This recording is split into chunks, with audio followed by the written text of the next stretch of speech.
All right, so we'll start with next thing. So yesterday we started with projectile motion. We saw what are the components of initial velocity along x and along y. So ux is u cos theta, uy is u sin theta. Then we saw trajectory of projectile. So equation of trajectory was given by x tan theta minus g by 2 gx square by 2 u square cos square theta, or tan theta into x1 minus x by r. Then we saw what is displacement of particle performing projectile motion at any instant of time, and that was given by r bar equal to x I cap plus y j cap, where x was uxt and y was uyt minus gt square. Right, तो उसके आगे अब हमको देखना है, we want to see what is instantaneous velocity. Instantaneous velocity मतलब what is the velocity of the projectile at any given instant of time. So by that what I mean is, हमारे पास, let's say this is vertical axis, this is horizontal axis, and this is a path of projectile. So I want to know what is the velocity at this particular point P. How do you find out velocity at point P? How will you find this out?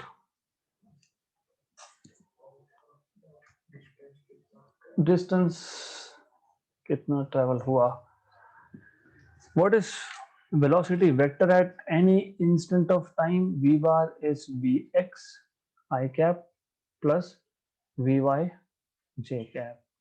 You already know Vx never changes. X component में velocity कभी change ही नहीं होता है, तो Vx is nothing but Ux and Ux is nothing but U cos theta I cap plus Vy is what? Uy minus gt, है ना? V equal to U plus AT, तो Vy equal to Uy plus AYT. Uy is U sin theta minus GT j cap. ये हो गया instantaneous velocity of a particle performing projectile motion. Now if you want to find out magnitude of V, so you just have to take mod of V under root of x component u square cos square theta plus y component u sin theta minus gt square. Correct. तो आपको जो है वो सिर्फ यहाँ पे you will have to, if you want to simplify you can simplify, you don't want to do it, it's okay. आपको करना है तो सिंप्लीफाई करो, नहीं करना है तो मत करो.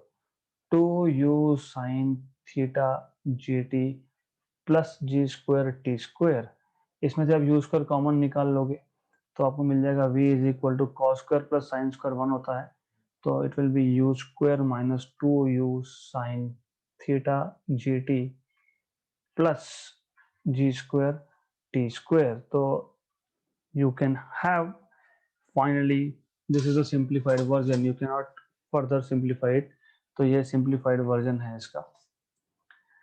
Direction, if you want to find out direction of velocity with respect to origin, तो what I mean is, ये अगर velocity vector है,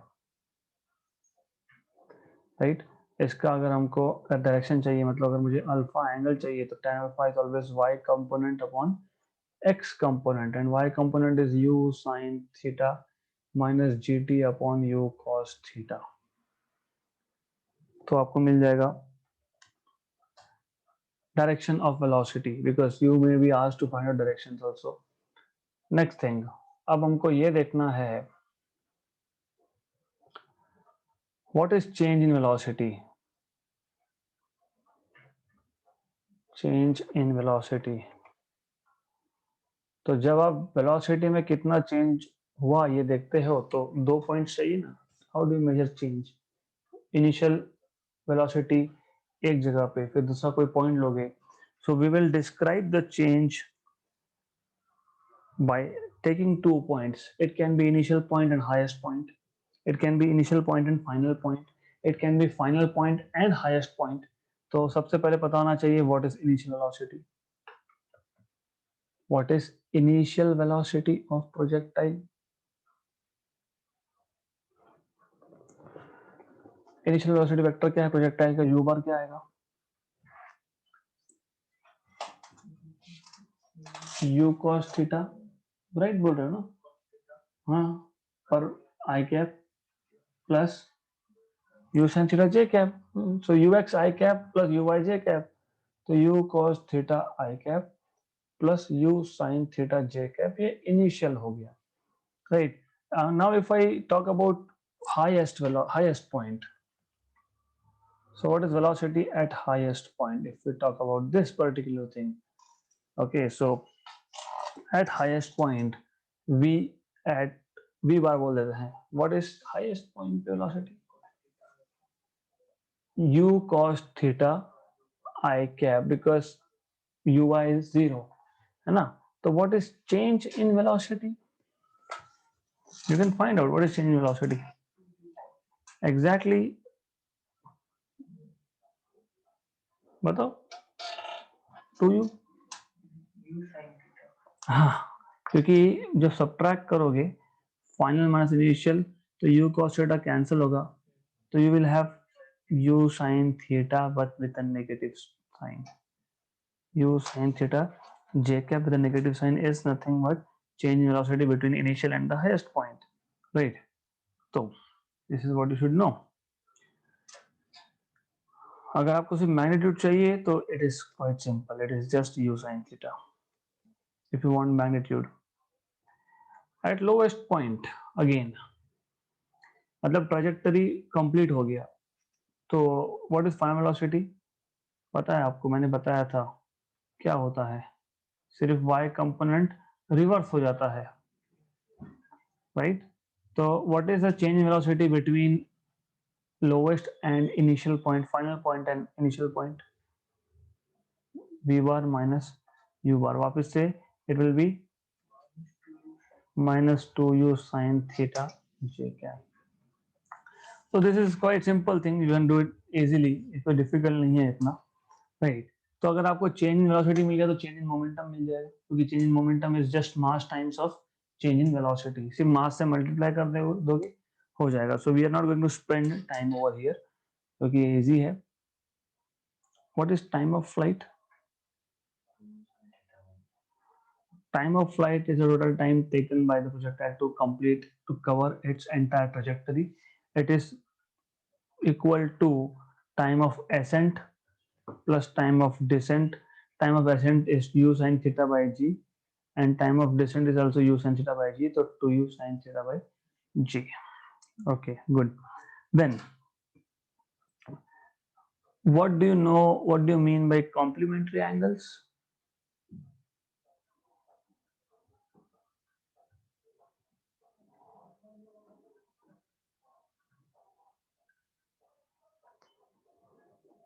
Do you know what are complementary angles?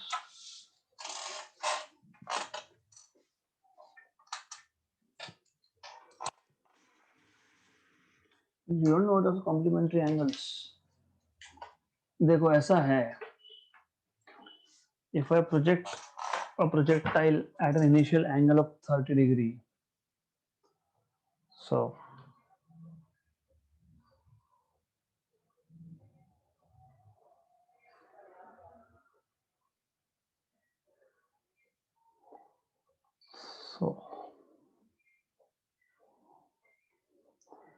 if I project a projectile at an angle of 30 degree with the horizontal, and if I project the projectile, let me just take 30 degree first, and if I project the projectile at an angle of 60 degree with the horizontal, in both cases range is same. Horizontal range जो है वो same ही आता है.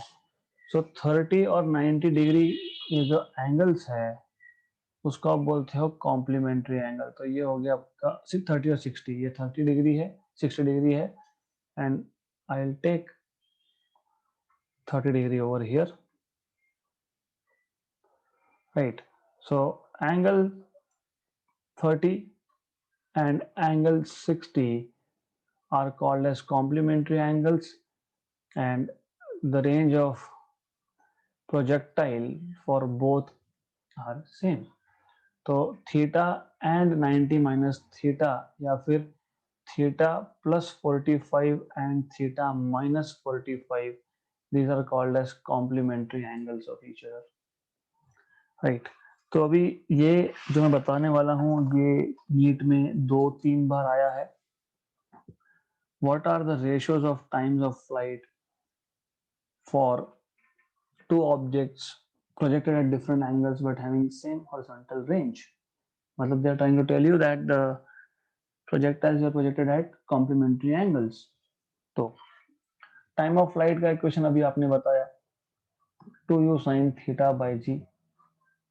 तो मैं t1 बोलता हूँ, theta 1 बोलता हूँ, और पहला एंगल थीटा 1 है.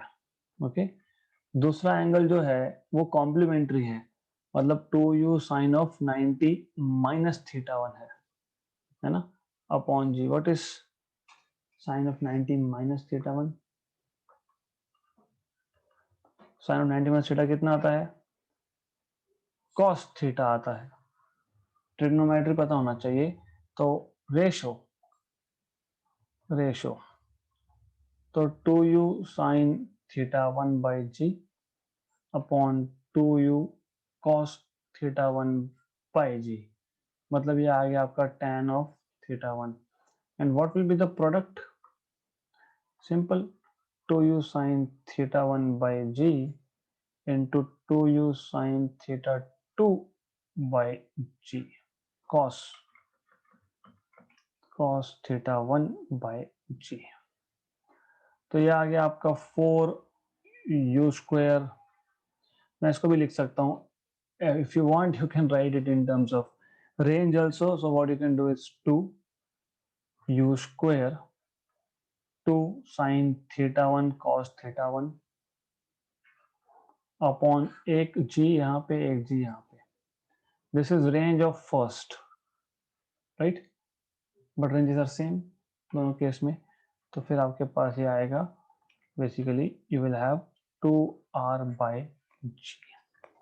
तो ये आ गया product of times of flights, right? ये भी क्वेश्चन आया था. The product of times of flights for two complementary angles is proportional to r square r raised to 1 by 2 r and r cube proportional to r. Simple.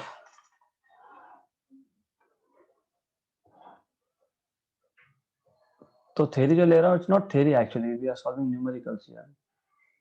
So next thing is that we want to have equation for horizontal range, and you already told me horizontal range का equation क्या है.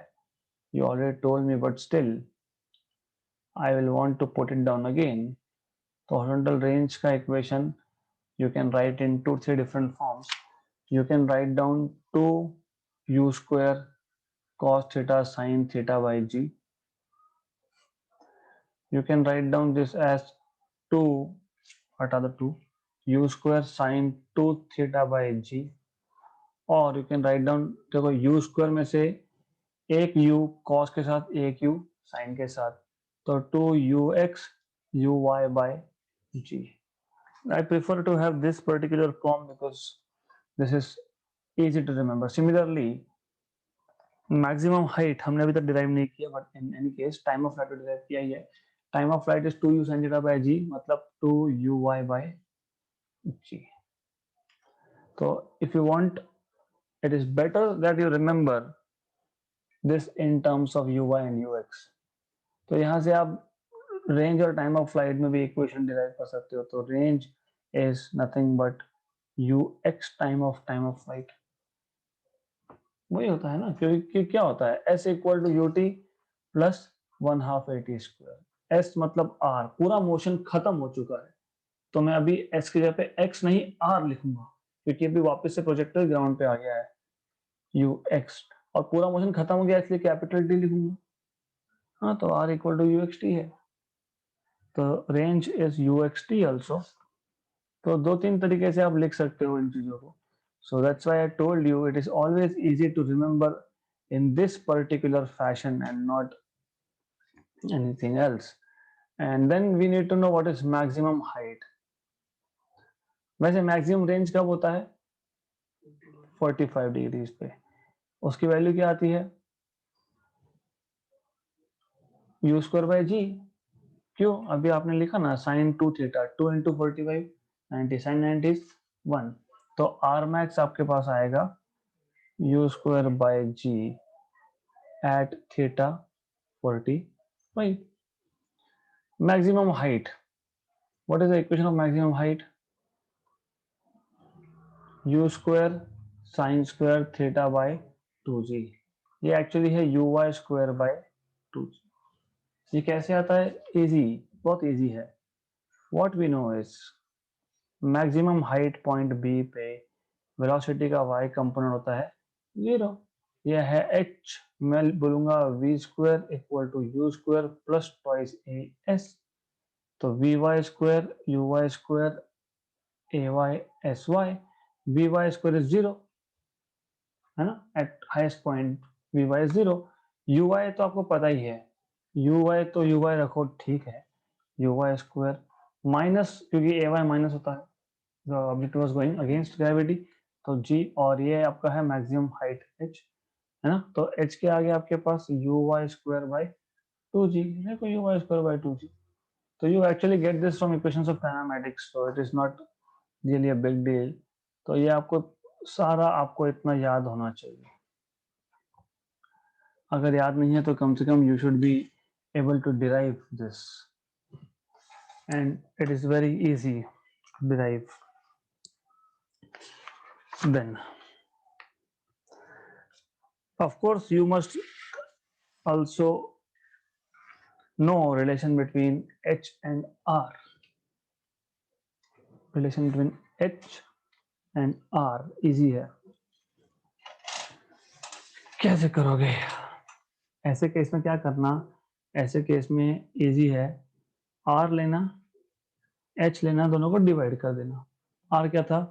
2ux uy by ji, h क्या है?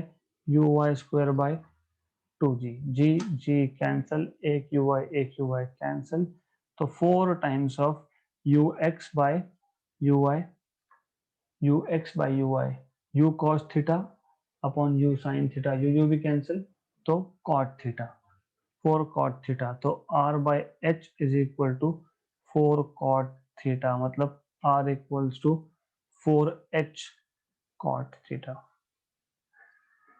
ये अगर याद होगा तो बहुत सारे क्वेश्चंस इजीली सॉल्व जाएंगे।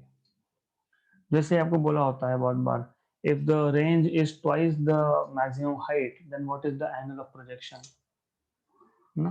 तो r की जगह पे 2h डालोगे, वहां पे 4h है, 1/2 cot theta is 1/2, 1/2 कब हो रहा है देख लेना। So this is how you solve such questions.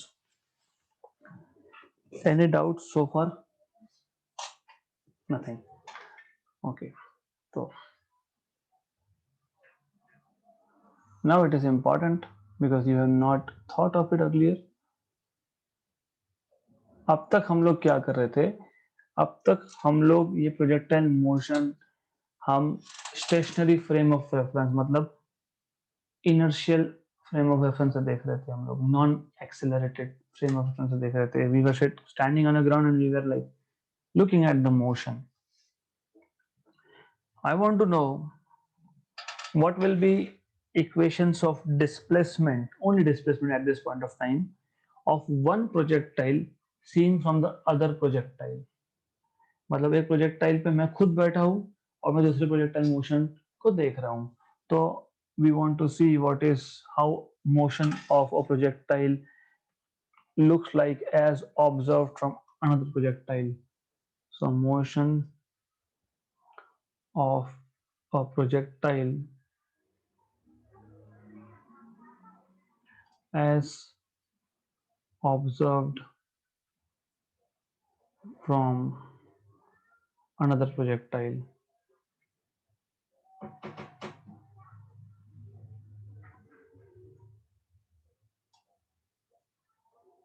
right?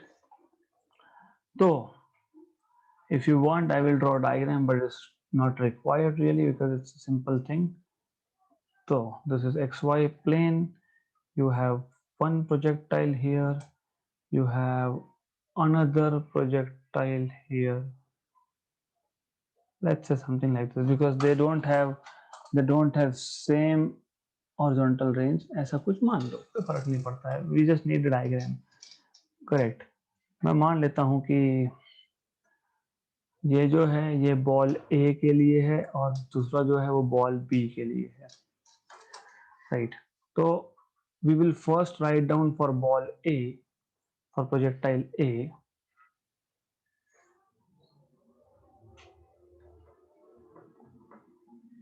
so for projectile or ball A, what will be x1? How do you find out x coordinate?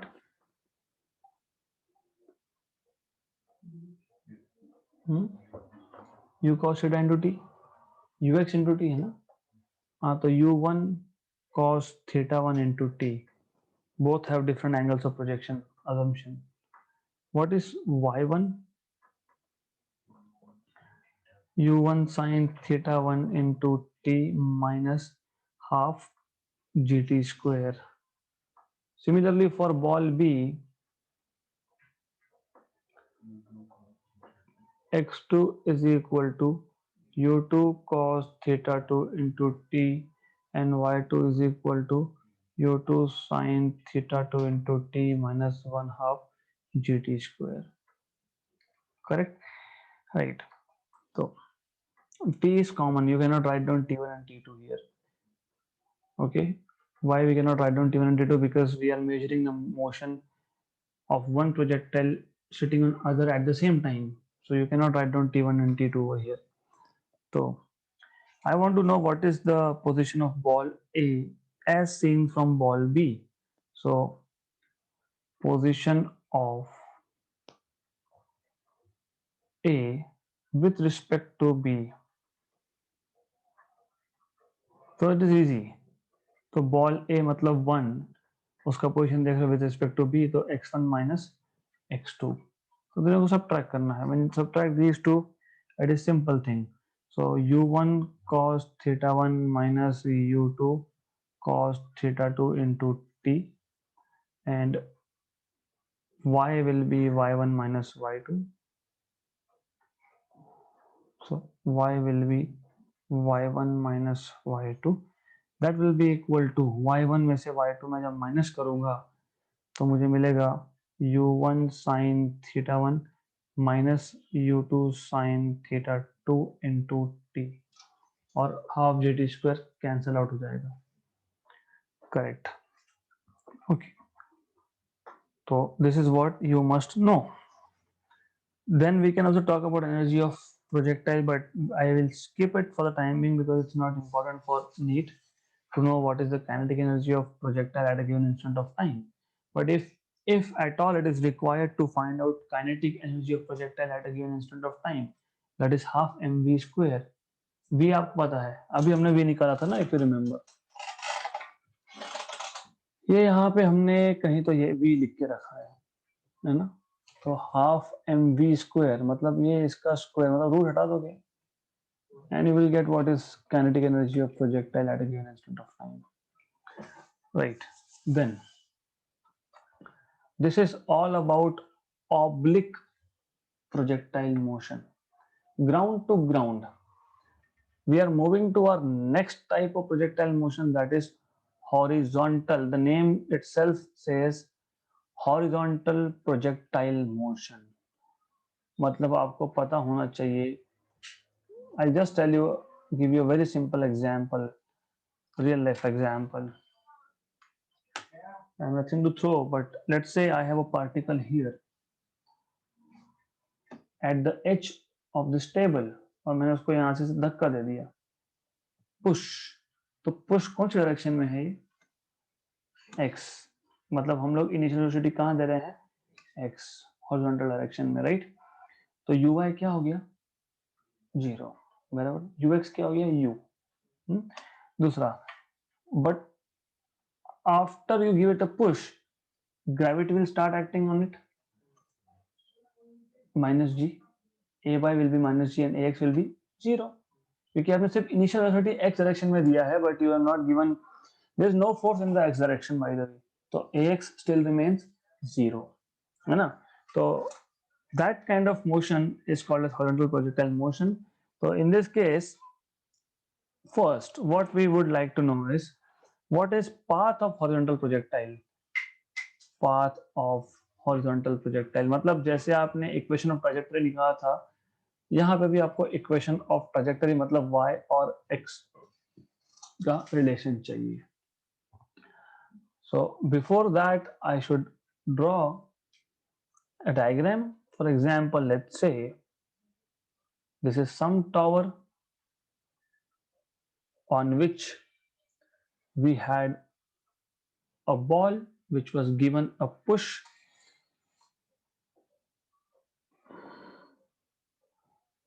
It was given a push here, right? Something like this. So you have ux equal to u, and it will follow a trajectory something like this. ऐसा एक trajectory होगा. Okay, good. So the first question in our mind should be, what is the equation of trajectory? How do you find out equation of trajectory here? जैसे वहां किया था वैसे यहाँ भी कर सकते हो, सेम एग्जैक्टली सेम तरीका है. वहां आपने क्या किया था, वहां आपने स्टार्ट किया था s equal to u t plus half a T square से, फिर आपने x डायरेक्शन पे अप्लाई कर लिया. So x equal to u x t plus 0, क्योंकि ax is 0, but if you want I write it down for you. और ux तो u है, ut, तो मुझे यहां से मिल गया t is equal to x by u. Similarly y component पे करोगे तो u y t plus 1/2 a y t square, तो y is equal to u y 0,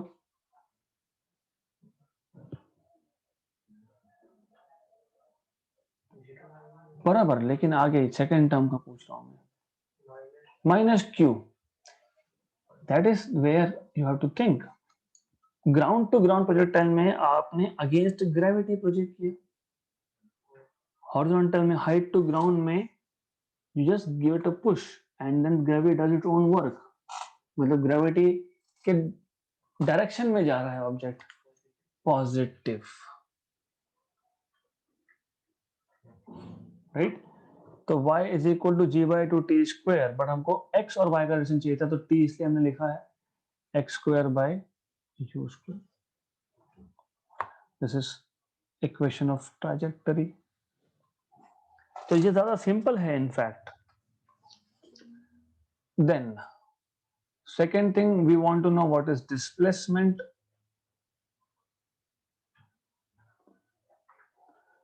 Displacement of projectile. So we would want to see what is displacement of projectile. मतलब at any instant of time, if I take the diagram from last page, let me just take this diagram from here, copy, go to next page, paste it over here. That's okay. Right. So if let's say the particle is somewhere here at some instant of time, and this is displacement vector from the origin, मुझे ये r vector चाहिए. I want this r vector. How do you get displacement vector by the way? x y बताओ. नहीं, हाँ ठीक है बोल सकते हो, लेकिन मुझे बताओ displacement vector r bar in general you से x2 minus x1 i cap plus y2 minus y1 j cap, ठीक है, पर x2 is x y to y, और ओरिजिन तो हम यहीं पे मान लेंगे ना जहां से स्टार्ट हुआ। हाँ, तो फिर 0 0 आएगा। मतलब basically I don't want to write this much, but anyways, तो आर बार आएगा आपका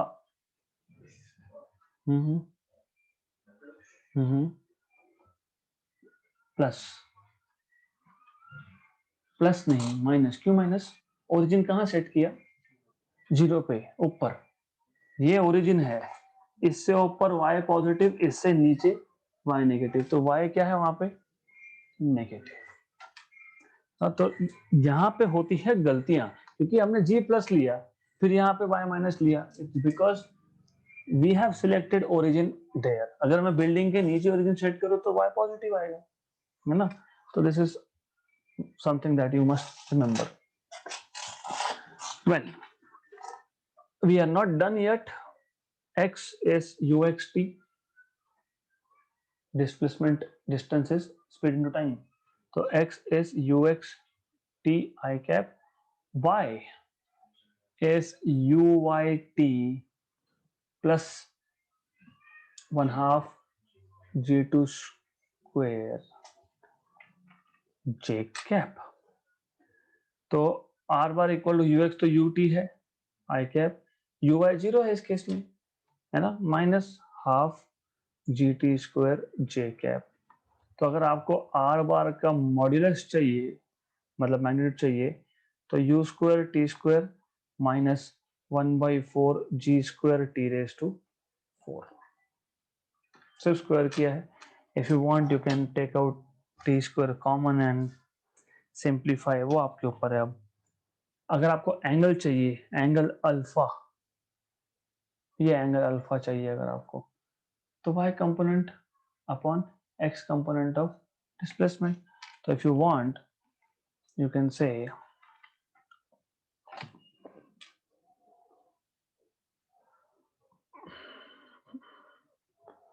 can say tan of alpha is y by x। y अभी आपने लिखा, आपने बताया y क्या था? y yes g t square by 2 upon ut, तो ये आ जाएगा g t by 2u। Correct. तो this is tan alpha। Good. Next task is to find out instantaneous velocity,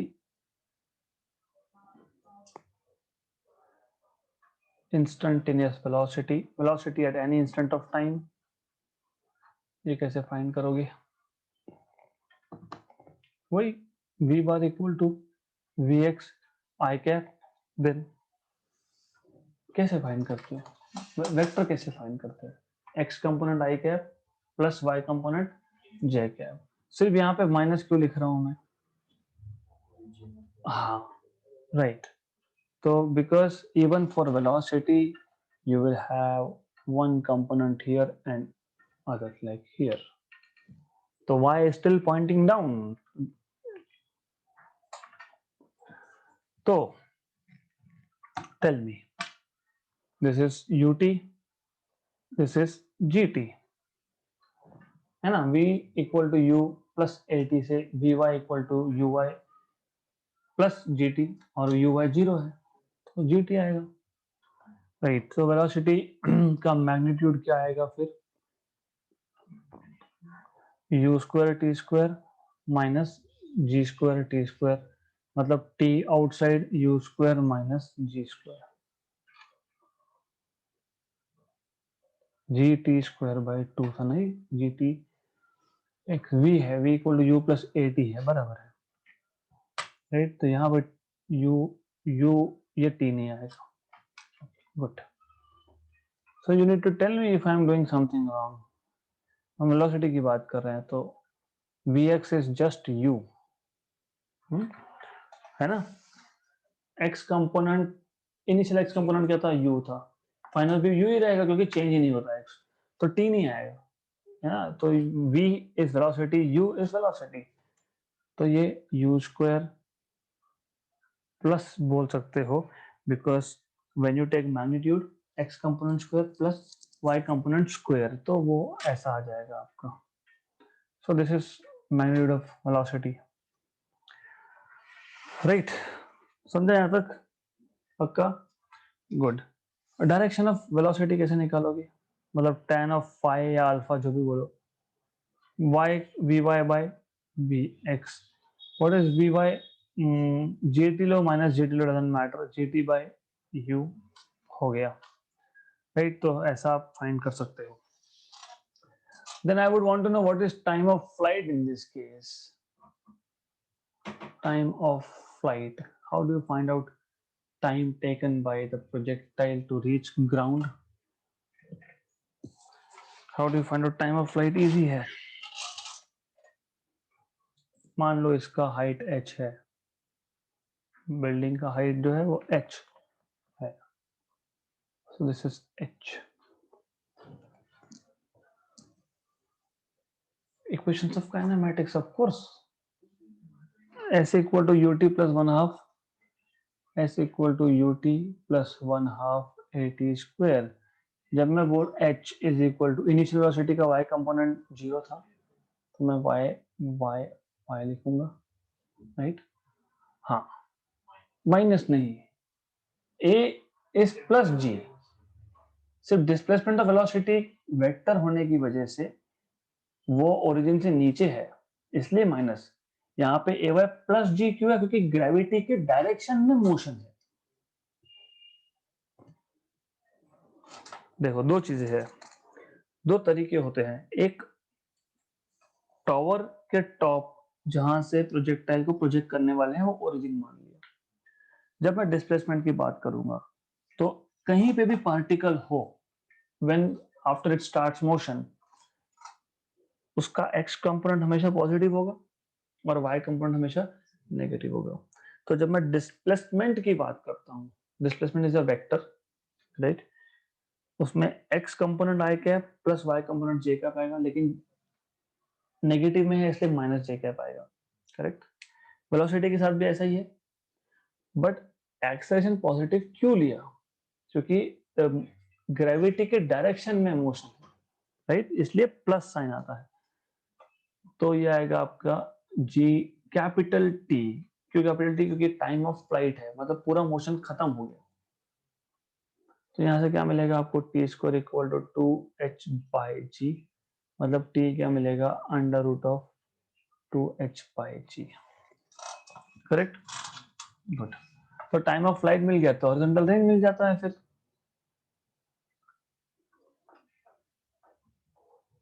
horizontal range, what is horizontal range? यहाँ पे वो नहीं apply होगा ना, ये आर की बात चल रही है. इजी है, वही तो है जो तुम अभी तक बोलते आ रहे हो. S equal to u t plus 1/2 t square. S मतलब आर, पूरा मोशन खत्म हो गया. यू एक्स मतलब यू, टी मतलब कैपिटल टी, और दूसरा टर्म तो जीरो ही आएगा क्योंकि एक्सेलरेशन है नहीं एक्स कंपोनेंट में. तो हो गया ना सॉल्व. टी निकाला नहीं क्या तुमने टाइम ऑफ फ्लाइट? हाँ, तो u under root of 2h by g. You should be confident enough. I'm telling you, I'm looking at all this after maybe 4 years. But सब correct है. You can verify. It's all, everything is correct. Because you just need to understand concept and be confident enough कि जो मैं लिख रहा हूँ वो सही है, right? Okay. I need to see कि क्या क्या cover करना है, इसलिए book खोल के रखा है मैंने. Okay. So this is all correct. Then this is end of horizontal projectile motion. अब तीसरा टाइप का projectile motion हमको देखना है, and then we will go to circular motion.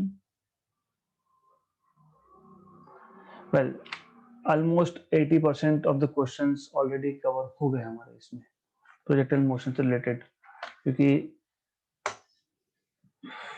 inclined plane पे जो motion होता है ना, projectile motion on an inclined plane, उस पे बहुत कम आता है नीट में.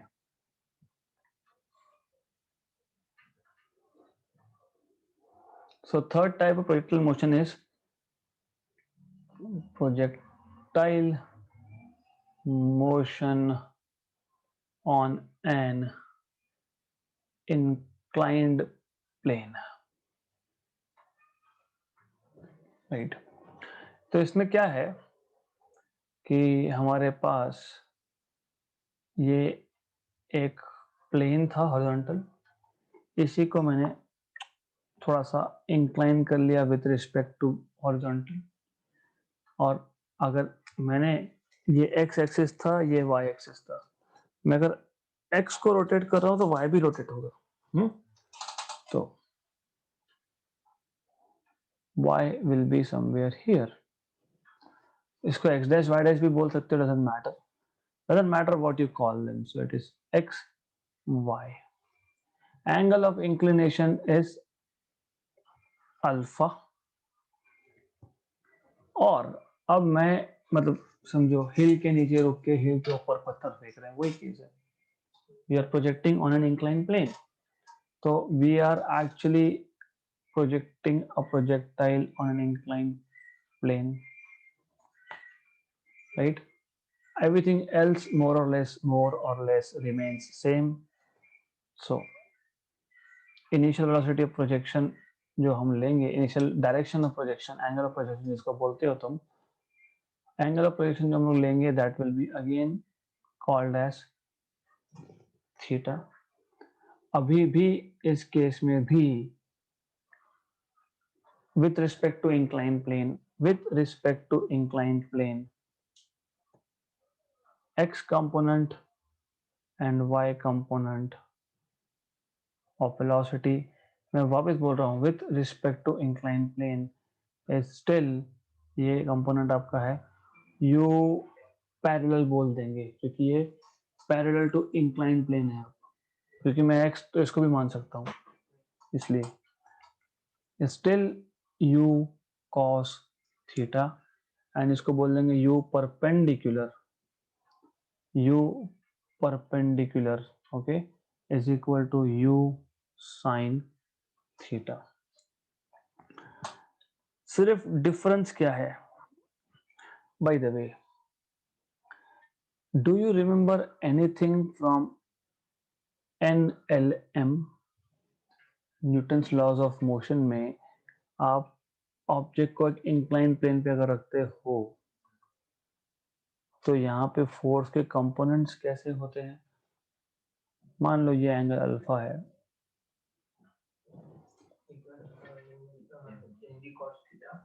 मतलब सबसे पहले आपको ये बताना है कि नॉर्मल रिएक्शन को अपोजिट mg cos थीटा, तो एक तो ऐसा होगा, और थीटा ये वर्ड आप थोड़ा गलत यूज कर रहे हो अभी, ये नॉर्मल रिएक्शन आर, ये आपका weight cos alpha, mg cos alpha, क्योंकि मैंने इंक्लूजन एंगल अल्फा बोला है, mg cos अल्फा, और then you have one component which is responsible for motion on an inclined plane, mg sin alpha,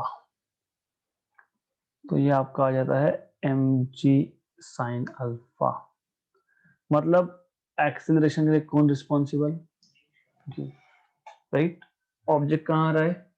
नीचे, अगर object ऊपर रख तो माइनस जी साइन अल्फा है ना। तो projectile at any point during its motion on an inclined plane, is it moving upwards or downwards? हमने कहां से कहां फेंका? हाँ, इसका मतलब यहाँ पे एक्सेलरेशन रहेगा minus g sine alpha, that is parallel component of acceleration. Ground to ground में और हॉरिजॉन्टल में, हाइट टू ग्राउंड में ax 0 था, यहाँ पे 0 नहीं है। दूसरा परपेंडिकुलर होगा यहाँ पे, इसका क्या आएगा फिर?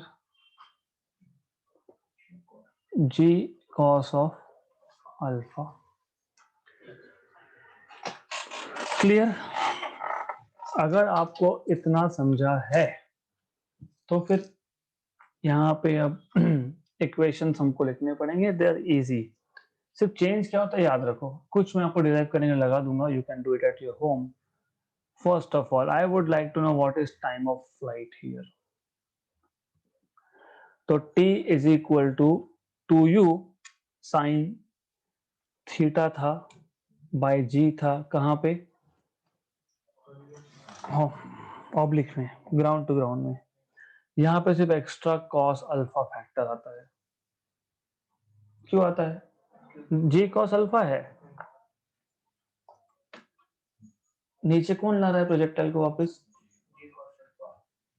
Perpendicular component, y component. तो इसलिए देखो, दैट इज द रीजन, मैं इसलिए बोलता हूँ बार बार कि it is important the way you remember 2uy upon ay, that is time of flight. What was uy there? U sin theta. What was ay there? Just g. So 2u sin theta by g. What is ay here? G cos alpha. तो ऐसा तुम सोचोगे तो याद रहेगा, नहीं तो याद नहीं रहेगा। Good. Then I want to know what is maximum height. अभी इसलिए मैंने बोला था वापस से, maximum height h was uy square upon 2ay, मतलब u square sin square theta upon 2g cos alpha। वही है। गुड। हॉरिजॉन्टल रेंज थोड़ा कॉम्प्लिकेटेड है but it is okay. Horizontal range,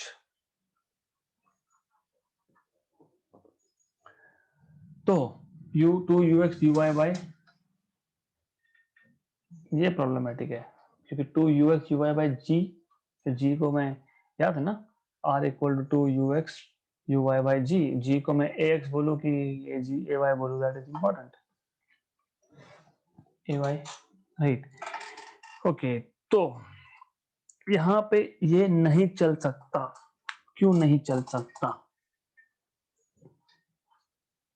हमने पहले यही किया, क्योंकि उसमें पहले के केस में, दोनों केसेस में x component of acceleration was 0। यहाँ पे है क्या? हाँ, तो नहीं चल सकता। फिर क्या करेंगे? फिर आप बोलोगे s equal to u t, है ना, प्लस हाफ ए एक्स, मतलब a पैरेलल टी स्क्वायर, है ना। r equal to u parallel क्या है? u cos theta. Time of flight t वो आपने ऑलरेडी करके रखा है ना। प्लस हाफ a पैरेलल क्या है? Minus g sine alpha by 2 times of t square. Good.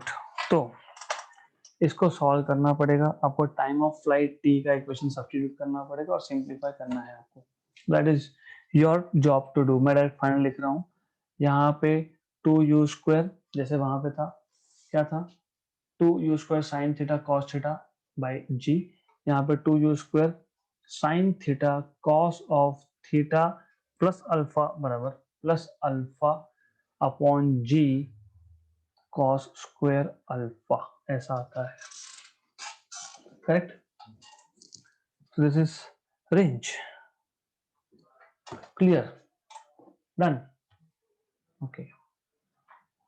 So we are moving to last theoretical topic of this particular chapter, and that is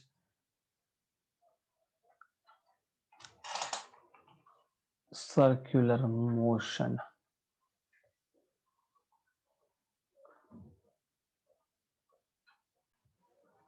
Okay, so we'll start with circular motion now, and you must know again that you study circular motion under two different categories.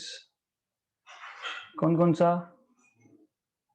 एक uniform and non uniform.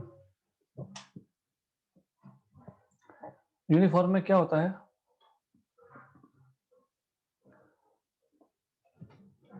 What is speed at every point is same. Good. Non-uniform में speed is changing. Of course, direction of velocity is changing in both case, right? So there are some useful terms that we should know beforehand. जैसे what is displacement? In of course in circular motion की बात कर रहा हूं मैं. तो हमारे पास एक particle है. Let's say we have a particle which is performing circular motion. Let's say initially the particle is at point A and then it is at point B after some time, right? Initial position vector of the particle is r1 bar, final position vector is r2 bar. तो इस case में ये r1 बार हो गया, ये r2 bar हो गया. Okay, I want to know what is the displacement vector. So आपको पता है ऑलरेडी r2 बार माइनस r1 बार, पहले बताया ना. You know this final position vector minus initial position vector, this is delta r displacement. Correct.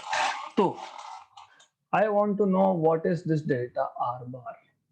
It is r2 bar minus r1 bar. Then what is mod of delta r? Magnitude of displacement vector. How do you find out magnitude of? हाँ हाँ right, बोलो बोलो बोलो. r2, हाँ ठीक है, minus sign है. 2r1 r2 cos of angle between these two vectors. So let's say this is theta. But since this is circular motion, magnitude of r1 is equal to magnitude of r2 is equal to r. Therefore delta r का mod is under root of r square plus r square minus 2r square cos theta. मतलब delta r is equal to 2r square, ये common निकल गया, 1 minus cos theta. What is 1 minus cos theta? 2 sin square theta by 2. तो 2 into 2 4 root के बाहर, r square का r और sin theta by 2. ये है आपका magnitude of displacement in terms of angular displacement theta. Right. तो ये पता होना चाहिए circular motion में. Right. Correct. So then what else you should know? You should know what is the ratio of distance to that of displacement. बताता हूँ. What I mean is, मैं बताता हूँ. Just a minute.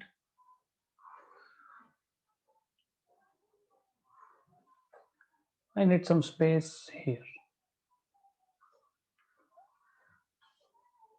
Did I turn on the recording? I don't know. Yes. Okay. So this is, let's say, arc length S. That is distance covered. Distance is along the arc.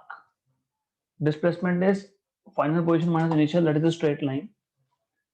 S equal to क्या आएगा? R times of theta by definition. So ratio of distance to displacement,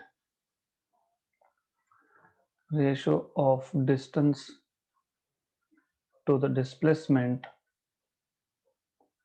is d by delta r. Delta R को आप D R भी लिखते हो बहुत बार, ठीक है.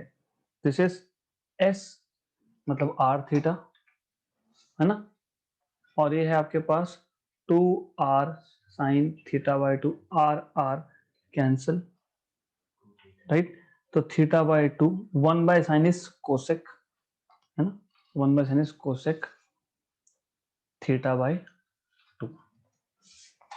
Okay good. Then What else do we need to know? हमको ये पता होना चाहिए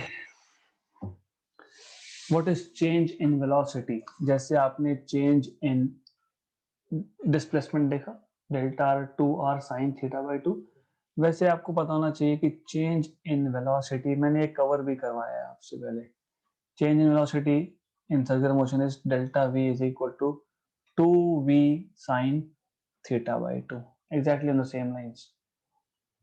डिराइव कर सकते हो ये भी वैसे ही जैसे आपने डिस्प्लेसमेंट किया है, right. Then what is important, you need to know what is angular acceleration.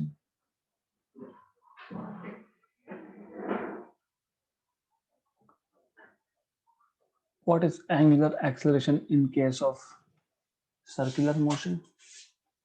और कैसे निकालते हो? Do you know what is v bar in terms of r and omega? r omega correct है बट वेक्टर फॉर्म पूछ रहा हूं मैं. v is equal to r omega is right, but I am asking you vector form. r नहीं, I am asking you vector form मतलब in terms of cross product. r bar cross omega bar, पक्का कि omega bar cross r bar? Sure, I'll tell you how. ये circular motion है, इसमें ये radius vector है which is pointing centre to away, उसके बाद अलोंग द टेंजेंट होता है v. आपको ये पता होना चाहिए थीटा और ओमेगा हमेशा आपको मिलता है along the axis perpendicular to its plane. ये थीटा भी ये है डायरेक्शन और ओमेगा भी ये डायरेक्शन है.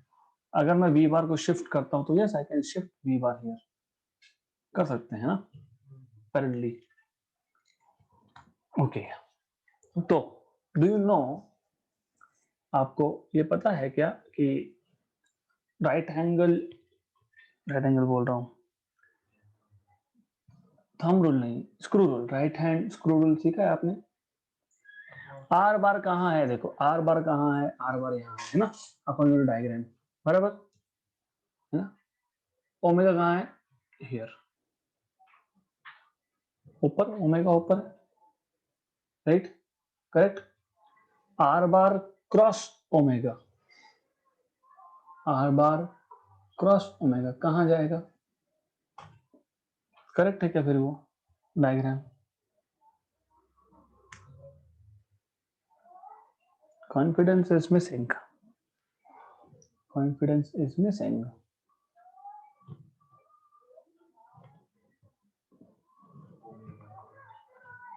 तो चेक करो, चेक करना पड़ेगा आप लोगों को because basics are important. Anyways, तो आप चेक करो. I want you to work out.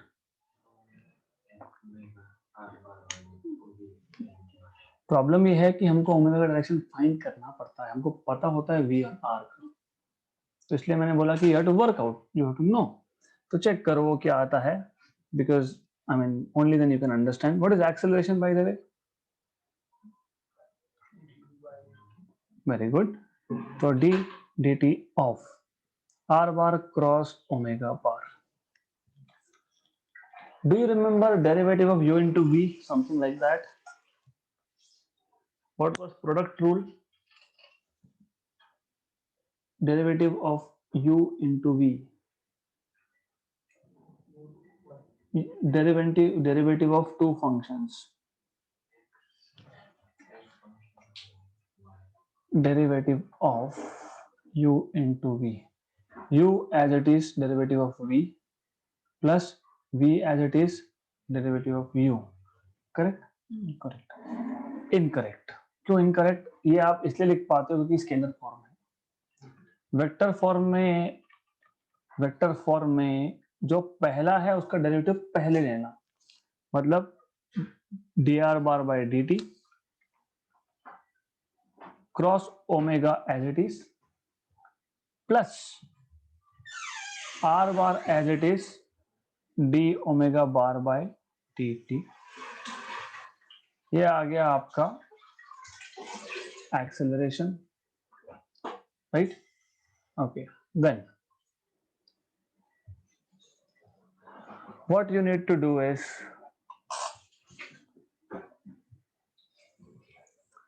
a bar is equal to what is dr bar by dt by definition displacement upon time क्या होता है? वेलोसिटी। तो b bar cross omega bar plus r bar cross what is d omega by dt, what is velocity upon time, acceleration, तो angular velocity upon time, angular acceleration।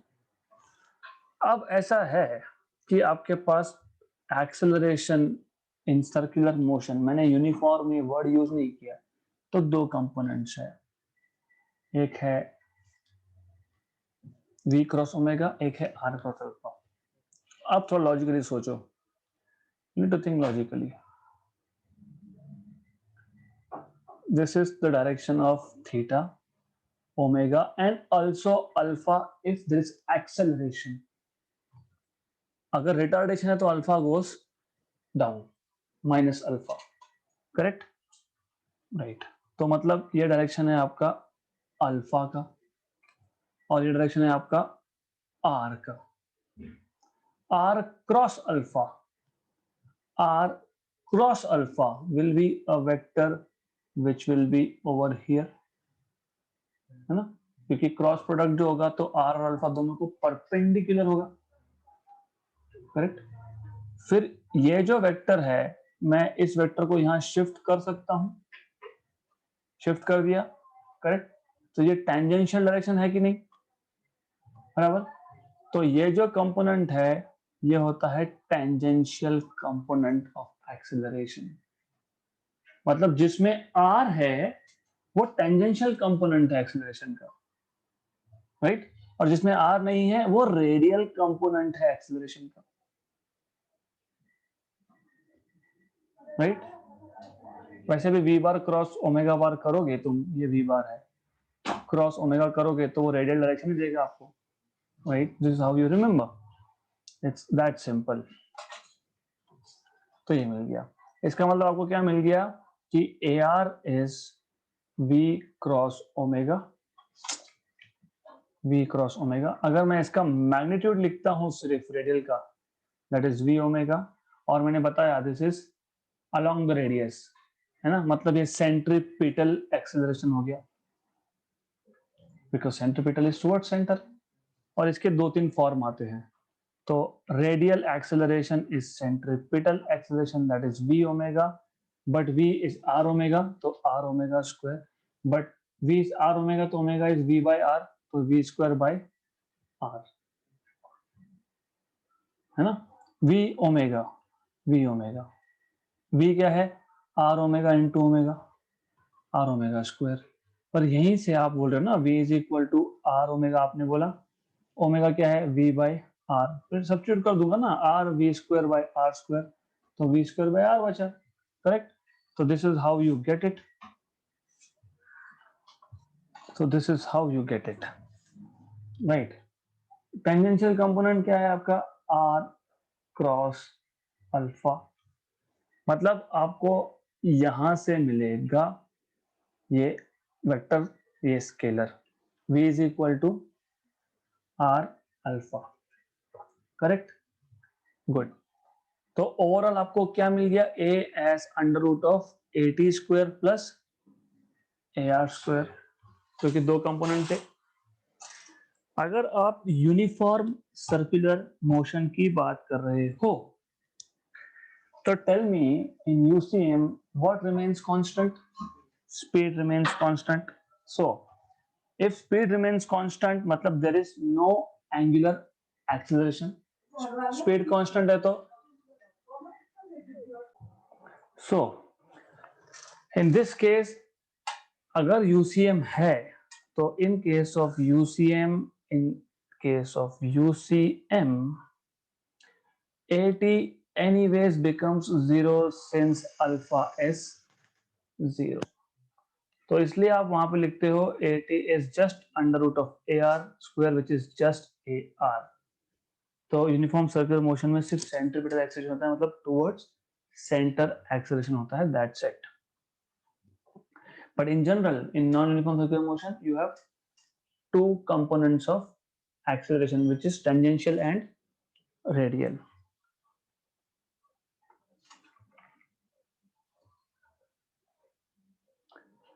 Okay, then यहां तक clear? अगर ये पता है तो अभी सेंट्रीपिटल फोर्स का इक्वेशन बताना कोई बड़ी बात नहीं है। Centripetal force is equal to, what is force in general? Mass into acceleration. Mass into acceleration. What is centripetal acceleration? अभी आपने बताया था v square by r एक था, v ओमेगा दूसरा था, एंड r omega square ये तीसरा था. So you have this many forms of centripetal acceleration. mv omega, mr omega square. ये है आपके के सारे स्केलर फॉर्म। मुझे चाहिए वेक्टर फॉर्म। ये बुक्स में बहुत अजीब तरीके से लिखा है, I don't like it because it is simple thing and they made it complicated. You know radius vector is directed from centre outwards. ये आर बार हो गया, आर कैप मान लेता हूं, टुवर्ड सेंटर मतलब माइनस आर कैप। क्लियर? तो can I write it down like this, that mv square by r minus r cap. This is centripetal force. Centrifugal में सिर्फ प्लस आएगा, minus mv omega r cap minus mr omega square r cap. ये सबसे easy form था। फिर आपको चाहिए तो फिर r कैप क्या होता है? Vector upon its own magnitude. तो r बार अपॉन r भी आप लिख सकते हो if you want. Correct, good. Then यहां तक अगर क्लियर है तो I would want to know from your side, what is the maximum safety speed of a vehicle on maximum safety speed of a vehicle on horizontal road?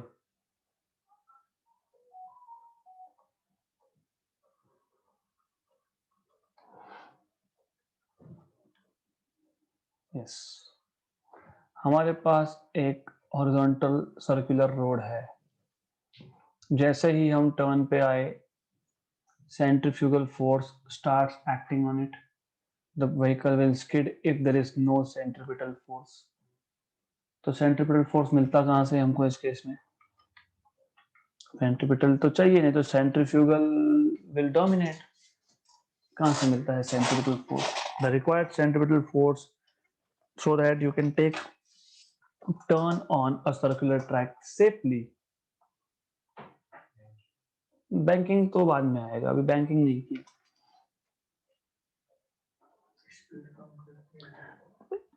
Tell me, centripetal force कहां से मिलेगा? थोड़ा सोचो।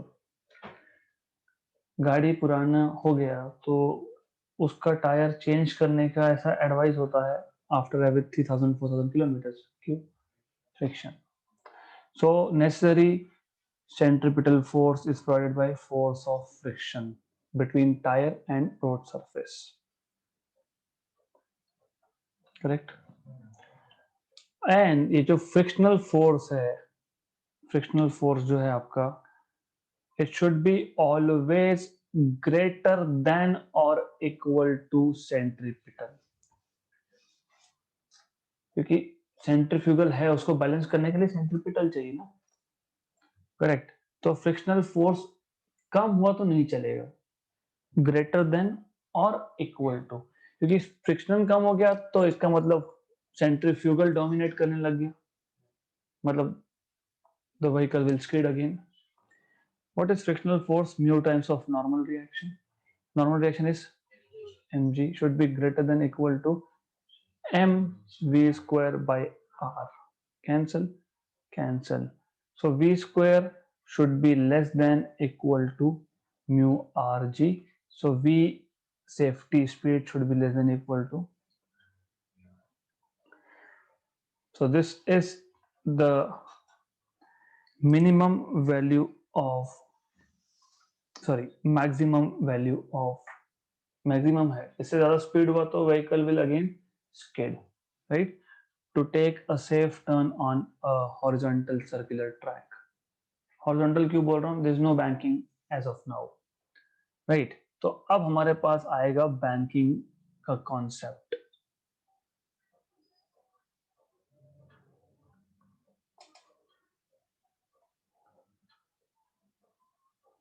Banking of roads. तो banking of road में क्या करते हैं? प्रॉब्लम क्या है? प्रॉब्लम है लास्ट इक्वेशन. म्यू अगर कम हो गया, कम क्यों होगा? या तो टायर पुराने हैं, या तो रोड पे प्रॉपरली फ्रिक्शन नहीं है, या फिर बारिश का टाइम है, पानी या ऑयल पड़ा हुआ है. So we can not control those factors, right? तो इसलिए हाईवेज पे क्या करते हैं, ये जो आउटर एज है, this is outer edge road का, इसको रेस कर लेते हैं little bit with respect to inner edge, little bit. So the outer edge of the road is raised with respect to its inner edge. सिर्फ ऊपर उठाते हैं उसको. उसको ऊपर उठाने से क्या हुआ? Lot of things change. This is vehicle, मान लो this is vehicle, the vehicle is coming out, right? जैसे गाड़ी बाहर की तरफ आ रहा है, तो मतलब ये गाड़ी बाहर आने का मतलब क्या है कि सेंटर इस तरफ है रोड का, है ना? क्योंकि ये क्या है, ये this is something like this. ये आपका हॉरिजॉन्टल ट्रैक, सर्कुलर ट्रैक ऐसा है ये, correct? This is like this. तो इसका मतलब सेंटर कहाँ गया? तो centre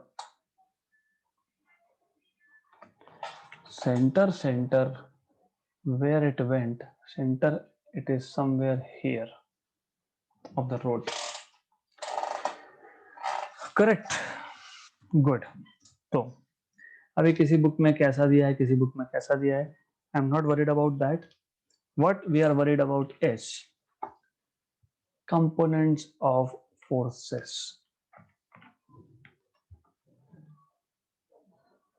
Which forces act on this? पहला normal reaction, then सबसे पहला ये, then there are actually how many forces acting on this vehicle?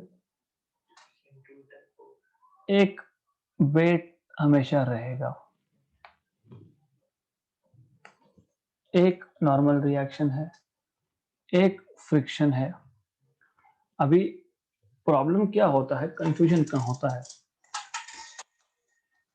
अगर मैंने एक हॉरिजॉन्टल सरफेस लिया, गाड़ी अगर प्लस एक्स में मूव हो रहा है तो फ्रिक्शन होता है माइनस एक्स में. यहाँ एक चीज है जो स्टूडेंट्स को जल्दी से नहीं समझ में आती, वो ये है कि फ्रिक्शनल फोर्स दिखाते वक्त हमेशा फ्रिक्शन दिखाया जाता है आपको यहाँ पे, मतलब यहाँ पे,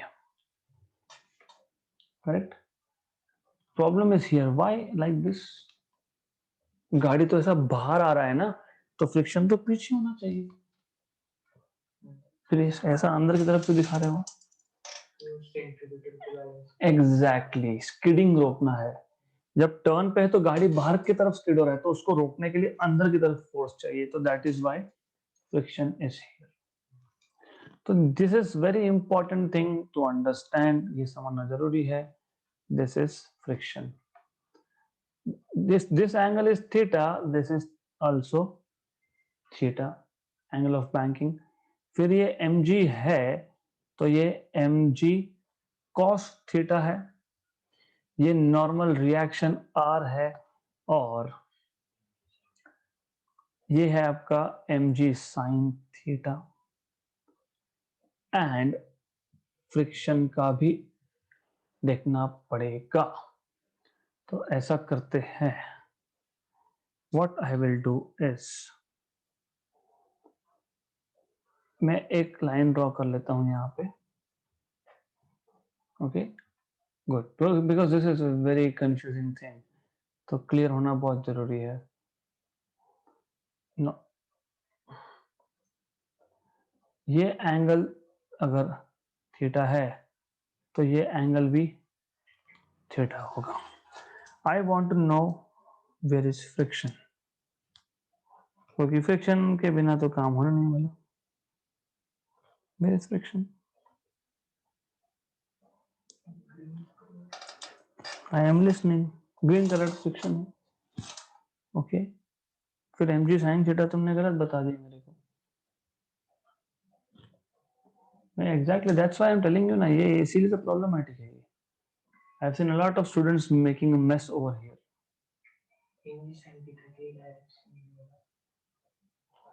फ्रिक्शन मतलब फ्रिक्शन का कंपोनेंट नहीं करना। There are no components of friction when you do solve for angle of banking. No. Okay तो इसलिए है प्रॉब्लम, अभी मुझे ये प्रॉब्लम सॉल्व करना पड़ेगा।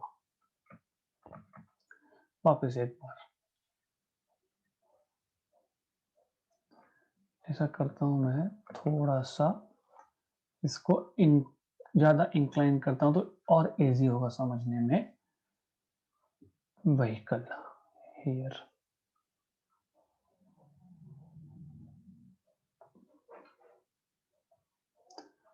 This is mg, this is normal reaction, और mg हमेशा सेंटर ऑफ मास से ही एक्ट होता है डाउनवर्ड्स, राइट।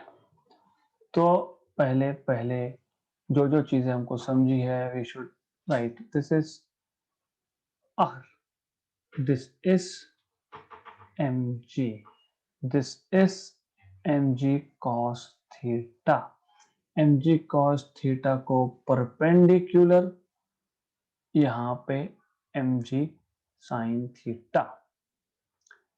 तो आपका ये आ गया mg sin थीटा। यहां तक there should not be any confusion, है क्या यहाँ पे confusion? नहीं, good, then friction, I want to know friction, और what I can do is, इसलिए मैंने बुक उठाया था यहाँ पे क्योंकि नहीं, there was a particular reason behind telling you that here is the center of the road, इसलिए ही ड्रॉ किया था मैंने, because now it is clear that friction is here. Okay, right, then now can you tell me at least what are the forces? अभी बता सकते हो। ये है आपका नॉर्मल रिएक्शन, ये है आपका mg cos theta, very good. ये है आपका mg, ये this is f cos theta. मैंने क्यों बताया है, बुक क्यों बताई आपको? f, this is f, this is theta, this is theta. So if this is f, if this is f, this will be what? F cos theta. This will be f sin theta. तो ये आपका और एक vector है यहाँ पे f sin theta, right. मतलब ऐसा है कि हमको एक्चुअली mg के कंपोनेंट्स करने ही नहीं है, so you don't need components of mg at all. फिर किसके कंपोनेंट करेंगे हम लोग नॉर्मल रिएक्शन के ही कंपोनेंट्स कर लेंगे। तो what I will do is draw this.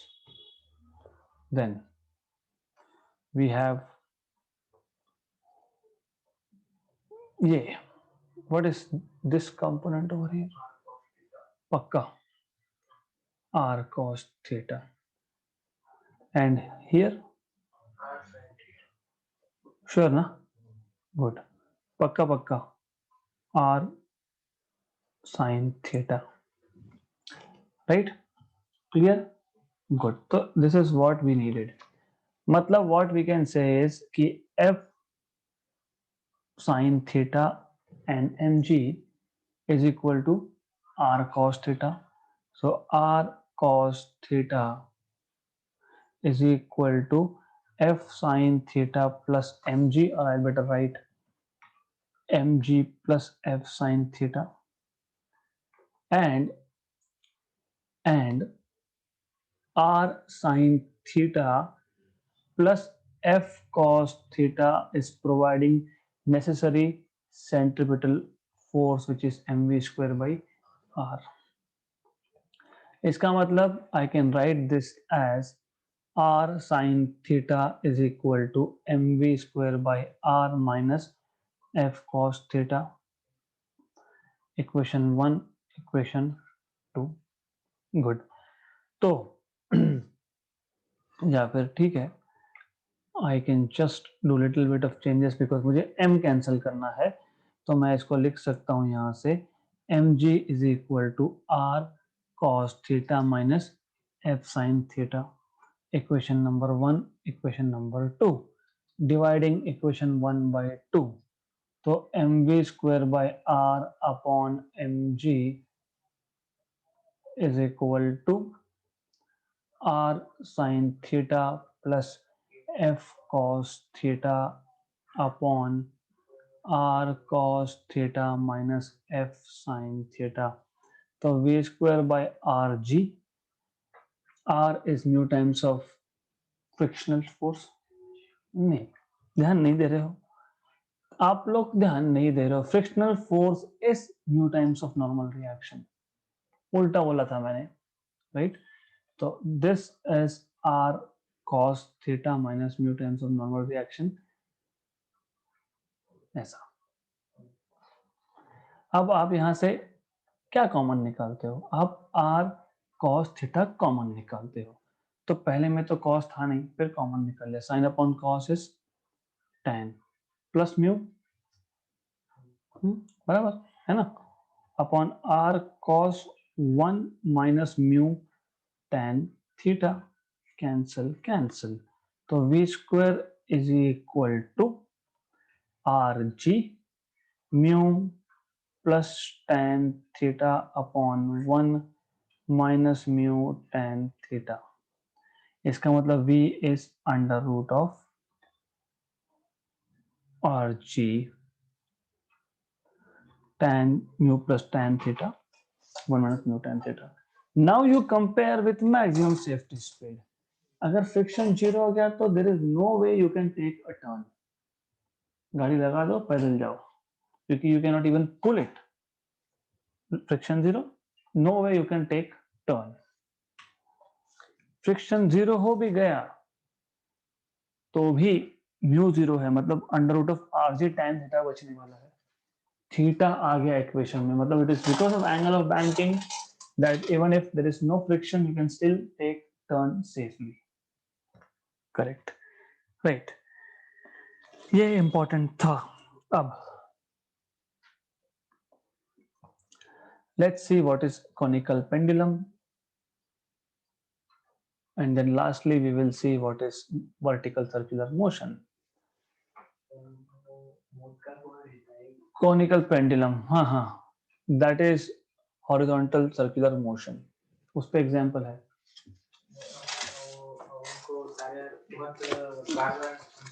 Yes, because of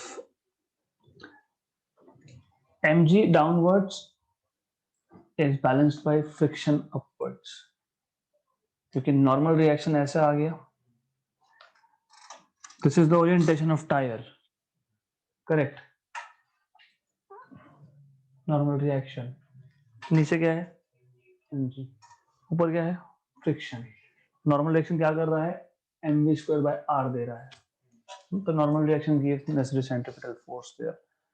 so conical pendulum is just a pendulum. सिर्फ उसको हमने यहाँ पे लाए, रिलीज नहीं किया. रिलीज किया तो it starts performing simple harmonic motion. हमने इसको हॉरिजॉन्टल डायरेक्शन में एक पुश दिया है,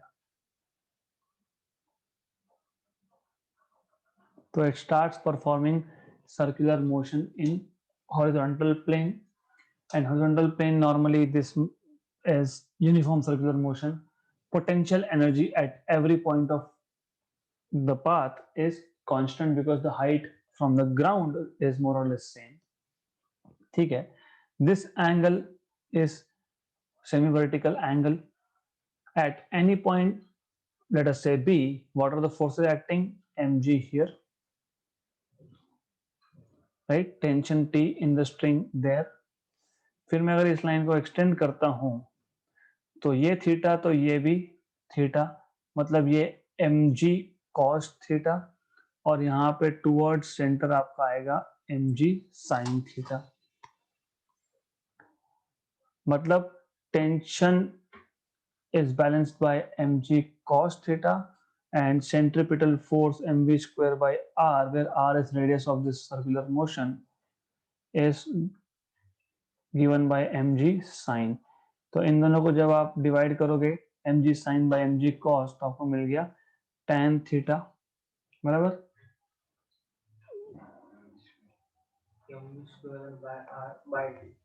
अभी ये है प्रॉब्लमेटिक काम, क्योंकि टेंशन तो कैंसल आउट नहीं हो रहा. हाँ, दैट इज वाई कंपोनेंट्स किसके कब करने हैं वो पता होना चाहिए. यहाँ पे भी mg के कंपोनेंट्स आप करते ही नहीं हो ना. That is why it is important, it is very important.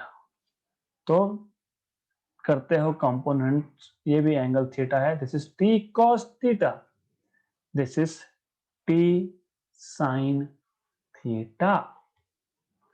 तो mg is balanced by t cos and centripetal force mv²/r is given by t sin. मतलब इक्वेशन नंबर 2 को 1 से डिवाइड कर दिया तो you will have tan theta equal to v²/rg. आ गया, correct. तो this is important that you have to understand. This is tension T dash मान लेते हैं. What is time period of conical pendulum? What is time period of conical pendulum? Provided let's say this is h height और यहाँ से यहाँ तक ये length है, मतलब this side is L. तो how do you find out time period? 2 pi under root of h by g. ठीक है. But if I take sin theta here, what is sin theta? Opposite side upon hypotenuse. Okay. What if I take cos theta? Cos theta is adjacent by hypotenuse, मतलब h is equal to L cos theta. तो t is equal to 2 pi under root of L cos theta by g. ये है time period. अगर theta small हो तो cos theta की value 1 होती है, थीटा स्मॉल हो तो sin थीटा की वैल्यू थीटा होती है. That is all about conical pendulum. बाकी चीजें है, we can write down this formula in terms of r also. वो हम लोग बाद में देखेंगे in the form of numericals.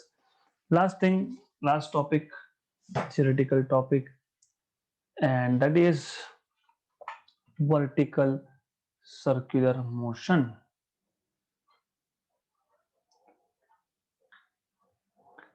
सबसे पहले vertical circular motion is a case of uniform or non-uniform.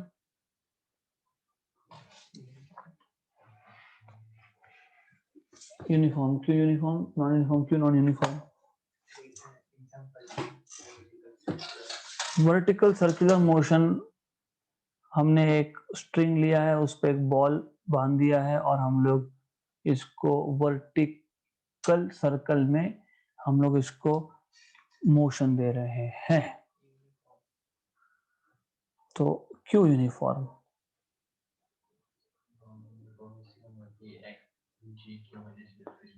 Exactly, it is going against gravity, या फिर बेसिकली हाइट चेंज हो रहा है। हाइट चेंज हुआ मतलब एच चेंज हुआ, एच चेंज हुआ मतलब पोटेंशियल एनर्जी चेंज हुआ।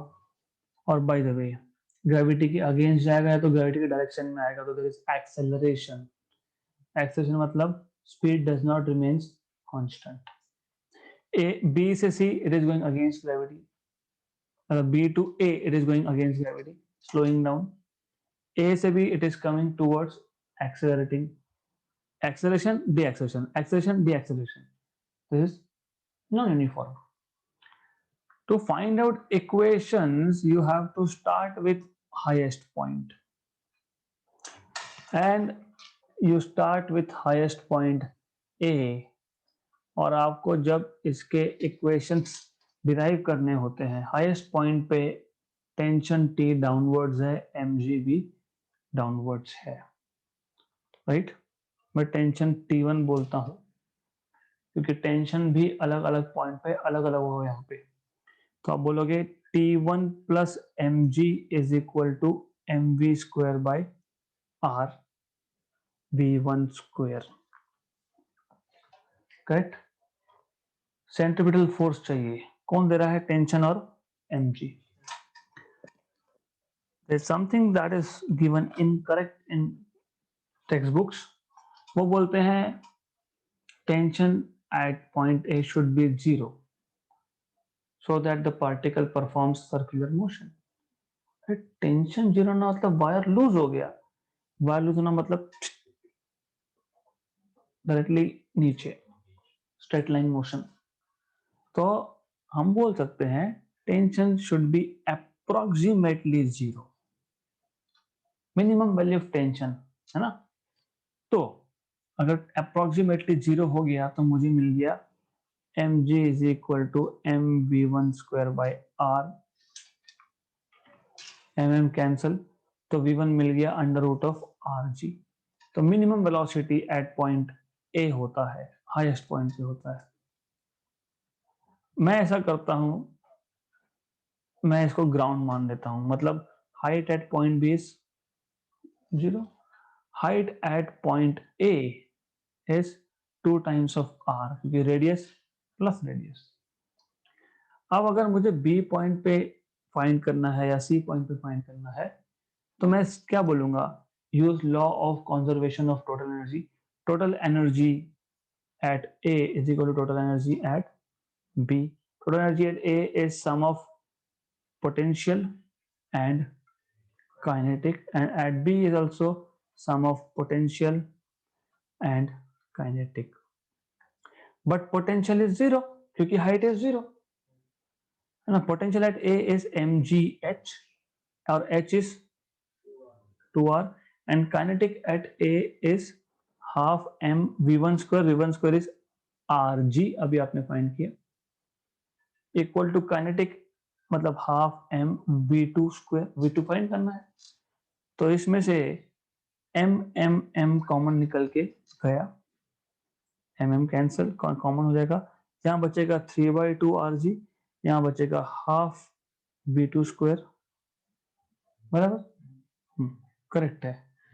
2 प्लस हाफ, देखो एम एम गया, 2 GR प्लस हाफ GR 5, मतलब V2 will be under root of 5 RG। तो B पे स्पीड होता है मैक्सिमम, करेक्ट। सिमिलरली आप C पे निकाल सकते हो under root of 3 RG। Similarly आप किसी और D पॉइंट पे निकाल सकते हो, but it will depend on angle then, right, correct. तो this type of questions will be solved later, हम लोग करेंगे। उसके बाद एक चीज होती है कॉन्वेक्स ब्रिज और कॉन्केव ब्रिज पे vehicle, that also I will include in the form of questions, right? Okay, तो